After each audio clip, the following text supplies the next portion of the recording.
Before that, 2 years before that, when she was diagnosed in the Philippines, medyo nahirapan silang ma-diagnose.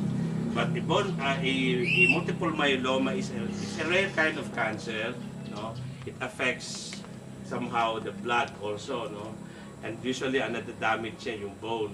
And it's a very painful form of cancer dahil pag natamaan yung bone mo, no, siguro by this time baka nararamdaman na ni Zahara yan, no, baka may konting nagsisimulang nadadamage yung kanyang jaw, medyo tumitigas, no. Pagka ang bone na apektuhan ng cancer cells, it's very painful. No, in my sister's case, no amount of pain relief, no. So ang nangyayari noon sa kanya is umaabot siya na parang nagtatrans, no, nagdadasal. Sa sobrang sakit, ino-offer niya lahat ng pain, no, sa Diyos. And meron pumapasok daw sa kanyang kind of parang sa katawan niya na relief, no. So yan ang gusto nating ipaabot, no. Hindi nararanasan pa ng iba yan. Pero yung mga taong napakalalim yung faith nila without... Meron din akong pinsan na cancer of the bones. 2 years ago, mga cancer of the mga late 1990s yun. Tapos cancer of the bone siya. So sobrang kasi madasali, nag-grocery sila, probably hindi talaga siya na-cure, pero alam mo, dahil sa dasal nila, nagpasalamat din ang doktor kanya na na-paralyze siya. Kasi kung hindi siya na-paralyze, maramdaman talaga niya yung pain na hindi niya kaya. Sabi nga ng doktor, nakakatulong din yung prayers. Kasi sa prayers nila, parang nag-numb lahat yung ano niya. In fairness naman sa kanya, na masustain niya yung pain. Nang dahil sa na-paralyze siya, wala na siyang maramdaman. Kasi sabi nga ng doktor, kung alam mo, kung hindi ito na-paralyze, kasi cancer of the bone na siya, pero may tumubo dito sa spinal, na parang doon kumalat yung cancer cell niya. So, yun ang factor nun na nakaparalyze sa kanya. Sabi ng doktor, nakakontribute din yung prayers niyo. Kasi kung hindi sa prayers, baka kung hindi siya na-paralyze, maawa din kayo sa sigaw at sigaw niya everyday. Nang dahil ang iba talaga niyan, umaabot na yung cancer cells minsan kumakalat sa brain na the patient ends up being comatose, no. Minsan pag comatose na ang pasyente, of course wala na siyang maramdaman, no. It helps. It helps, Yeah. no, it helps. Sa cancer talaga, no, we expect ang pinaka number one problem sa cancer, maliban sa they are prone to having infection, ayun ang minsan yung kinakamatay. Ang the agony, the pain, no, there's so much pain of cancer, ang problema diyan na okay lang sa Amerika kasi accessible doon yung morphine, no, yung narcotics. Sa Pilipinas medyo mahirap, no, yun ang mahirap dito, hindi tayo na the morphine bago ka magkaroon ng access sa morphine. Mahirap. Binibigay naman. Medyo mahirap, no, binibigay. Pag hindi na pagkailangan na, kasi naaawa na din sila sa pasyente. Yung pasyente ko, cancer of the bones, binibigyan naman ng morphine. Kaso lang, parang nakasyabo din siya pag after na-take niya yun. Wala siyang tulog. Kaya nga sinishare natin kay Jahara to, no, dahil aabot later on na ngayon medyo okay pa, nagre-respond, no, ng ordinary pain reliever, may phenomic acid or diclofenac. Pero eventually, kung hindi natin makontrol yung spread ng cancer at kumalat sa bone, no, mapapasigaw ka sa sakit. So inuunahan ka na namin na ma-develop yung sinasabi natin parang meditation yan, no? When you, like as I've said, kanina sabi ko parang trance, no? Or sabihin natin yung prayer, no? Malalim na to sustain the pagdadasal. pain. Yun sa agony ng sa agony ng sakit mo. Of course, ako kasi alam naman natin mga televiewers that I'm a devout Catholic, no. Gusto ko lang ipaabot sa atin na kami, nung sister ko, nung nagkakasakit siya, meron tayong mga ritual, sabihin na ng ibang tao, ritual natin, or to us, it's a form of prayer, no. The Holy Rosary, no. Yung nakita ko dun sa sister ko nung araw, hawak-hawak niya, no, suot-suot niya yung rosary, hawak-hawak niya, and then during her free time, no, habang nasa state siya of and after chemo, or let's say gumagaling siya, nakahilera na yung mga, marami tayo sa Catholics kasi ng mga pamphlets ng mga devotions, di ba? No, nakakatulong sa kanya yun. Sustain that pain. Yeah. Oo, alam niyo, nakakatulong yun. Para my parang sister tulungan was ka a ba na devout Lord, Catholic, no, help but me she sustain the pain. this is very interesting also to share. Before she passed away, she went to church, she received the Holy Communion. Despite na nagdudugo na yung kanyang ilong, when she came back home, kasi naglalakad lang siya, nabuwal siya actually sa kalsada eh. Nabuwal siya sa kalsada and she was brought to the emergency room.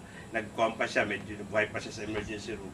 Pero doon ko nakita yung paano tayong mga Catholics deal illness in a very positive way, no?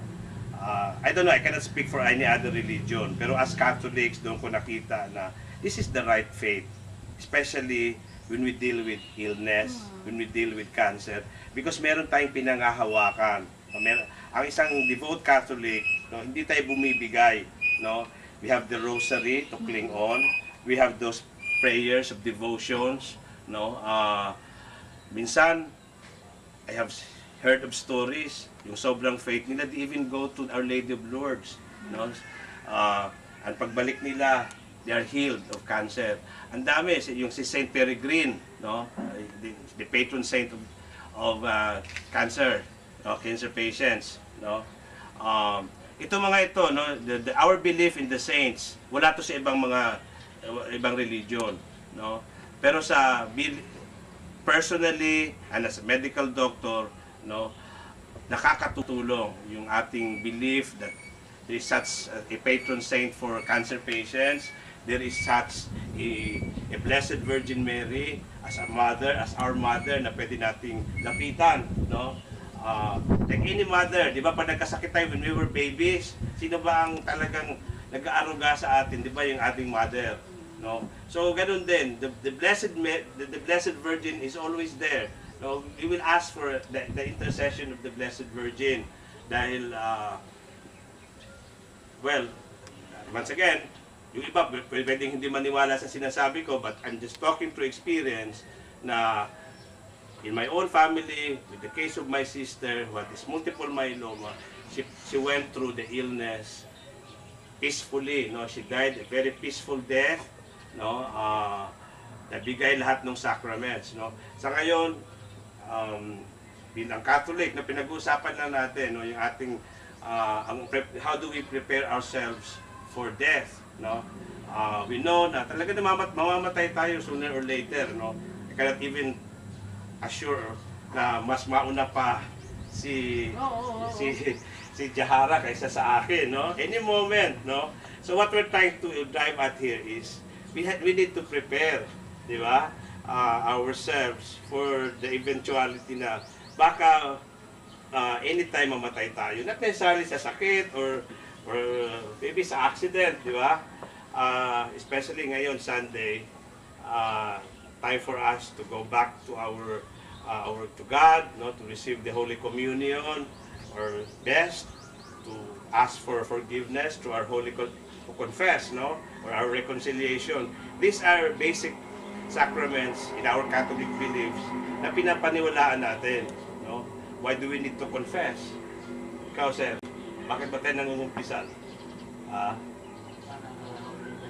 Kasi sa ibang paniwala, they would always say, well, you can just confess directly to God. Pero as Catholics, we know that it is one of the sacraments, the sacrament of reconciliation.